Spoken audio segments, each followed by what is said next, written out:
Welcome ladies and gents, Chris Andre here, let's talk boxing. In order to transform from being a mere boxer to becoming a global star shooting through the night sky as the masses gaze up in awe, one must first conquer a weight division, be crowned a champion and then begin to construct the marble blocks of a legacy. Such is the way of the world that in order to receive that crown, a fighter's reputation must reverberate in the boxing scene of the United States. However, in the heavier weight divisions, American boxing has been starved of its own shining heroes for a number of years, more akin to a black hole than Sirius, the brightest star in the sky.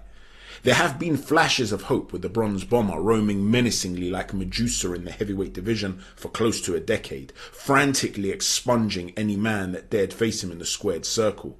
But just as Medusa's malevolent menace was pulverized by Perseus, so too did Wilder's fearsome figure yield to the ferocity of Fury. In recent years, the majority of the animals dominating the jungle that is the heavyweight landscape have been the British Bulldogs. Fury, AJ, White, Joyce, Dubois and Chisora have all been on the tips of tongues in major bouts. Alongside them, a Ukrainian big cat in Alexander Usyk. Prior to them, two more Ukrainian beasts reigned supreme, the Klitschko brothers. And preceding their familial reign, there was a lion, Lennox Lewis.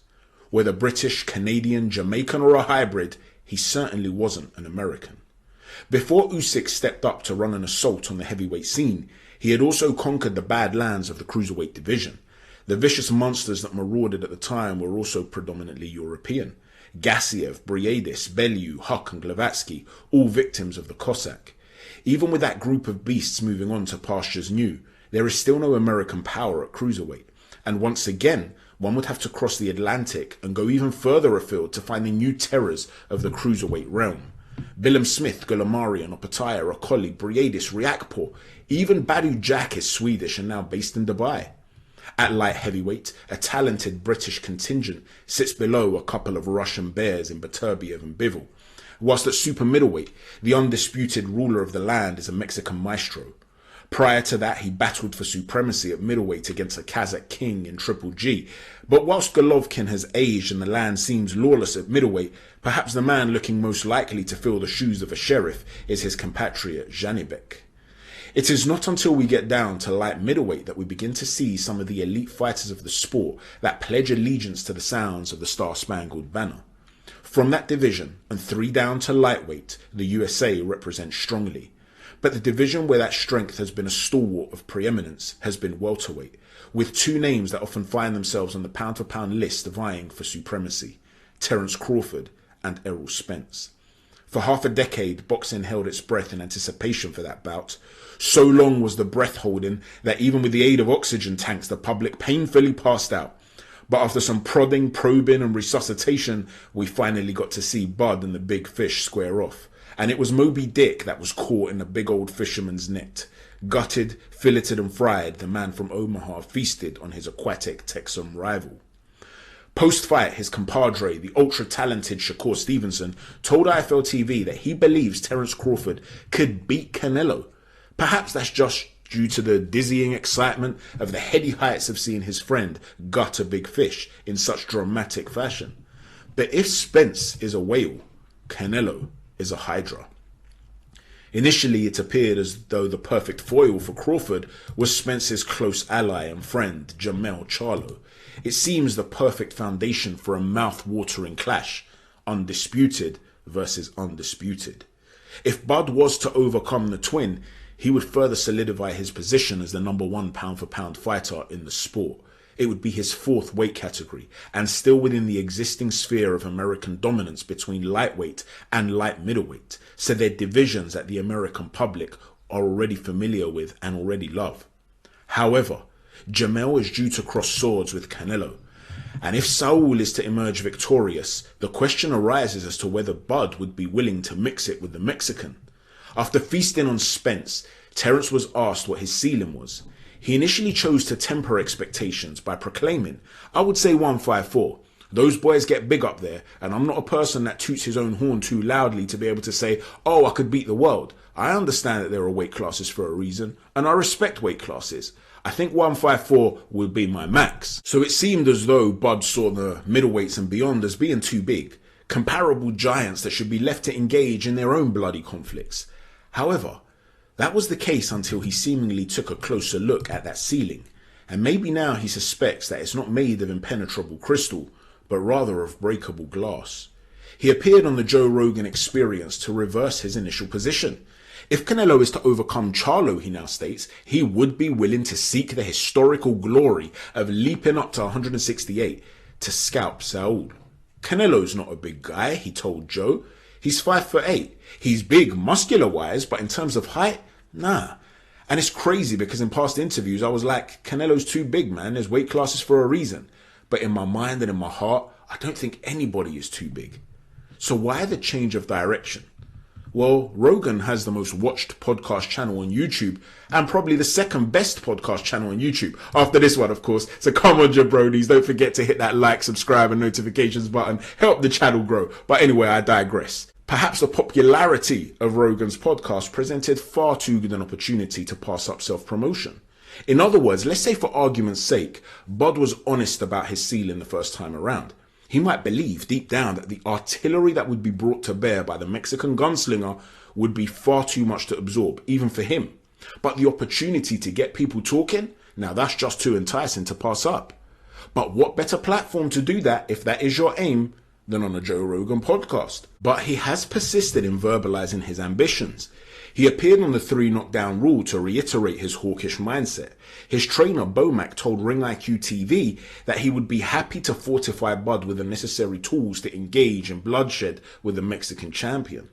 Whilst many fans get annoyed and dismiss such approaches as non-believable clout chasing, the truth is that even if Bud is just clout chasing, then he would be doing the right thing. Avoiding doing so is akin to self-sabotage. When Steve Kim was a guest on this channel, he told us about a nugget of wisdom that was shared with him by the late Jay Larkin, who was president of Showtime Sports. Larkin told Kim, boxing is a business dressed as a sport. Well, if business is boxing's nature, then advertising and marketing is central to the growth of an asset. Purse splits are not determined by sporting fairness, or even who's more decorated with trinkets, medals and belts. But rather, it is the gladiator that captures the attention of the masses that ensures Caesar rewards him with the riches he yearns for in order to be able to perform in front of the Colosseum's crowd.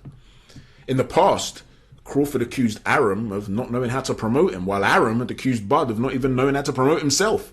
A great fighter, but one that is deficient in a personality, and if personality was a currency, Bud would have been a pauper.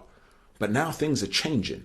With that performance against Errol, Bud has violently torn the spotlight out of the stage manager's hands, and he's demanded that he is the one to be highlighted on an American boxing stage.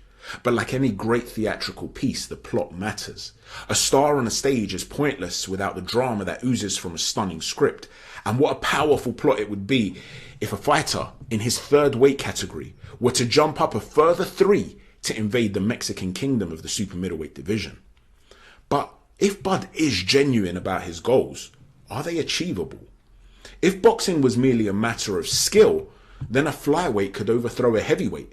But the truth is that size is a significant factor. It's not just the height and general mass, but the natural strength and power of an adversary. And that strength and power, that can decimate dreams. Can a supreme talent still flourish while having to absorb the blunt force trauma that can be delivered by another much heavier supreme talent? Let's not forget, Saul Alvarez is not the green, weight-drained fighter that fought Floyd.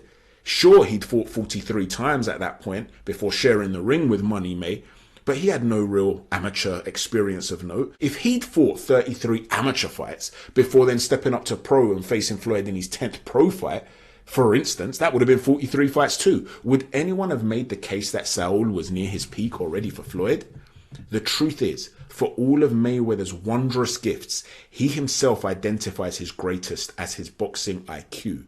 He has the ability to deconstruct opponents, and his analytical capabilities of other fighters' abilities were second to none. He knew to fight Saul in the second of his 6-fight Showtime deal, rather than wait for him to develop further. Saul was a wonderful prospect, but developing nonetheless. And he still learned so much from that thrashing at the hands of the pretty boy that he's gone on to improve massively since then. The truth is, this Canelo destroys that Canelo like a tsunami flooding over a mud hut. Too big, too strong, vastly superior from a technical perspective, and with a dramatic growth in ring IQ to boot. Literally every aspect of his game eclipses the man that he was back in 2013, a decade ago. The Cinnamon Don is a master of misdirection, and if an opponent misreads one of his devastating blows, the world can change in a millisecond. Just ask Billy Joe Saunders or Caleb Plant, who know this far too well. The last time a man the size of Bud stepped up to face the red-headed rage, he was separated from his senses in brutal fashion. However, Bud's skill set is exceptional. He's an abnormally physically strong man for his dimensions. He also possesses a wonderful variety to his game that is embellished with roots of a Roman Greco wrestling background. With fast feet and the balance of an Olympic-level ice skater, he might have the ability to frustrate Canelo at range, and the strength and nous to be able to tie him up and nullify him up close. If you believe that, then possibly Bud does too. So perhaps the master from Omaha is looking up at that translucent ceiling and telling himself, Bud, that's not crystal, it's glass. Reach for it, punch through it, catapult an American presence beyond just light middleweight. Take the scalp of a legend and claim your throne as a titan of the modern age. So I ask you, are Terence Crawford's claims about his aims merely cunning and well-considered clout chasing, or are they genuine declarations of superb self-belief? Is this a path he has the power to navigate, or are we seeing one of the great pugilistic combatants in a public display of dangerous delusion? Let me know in the comments section down below. Please don't forget to hit a stiff jab on the like button, a right cross on the subscribe button, and an uppercut on the notifications button. Thanks for watching. Chat to you soon. Take care. God bless.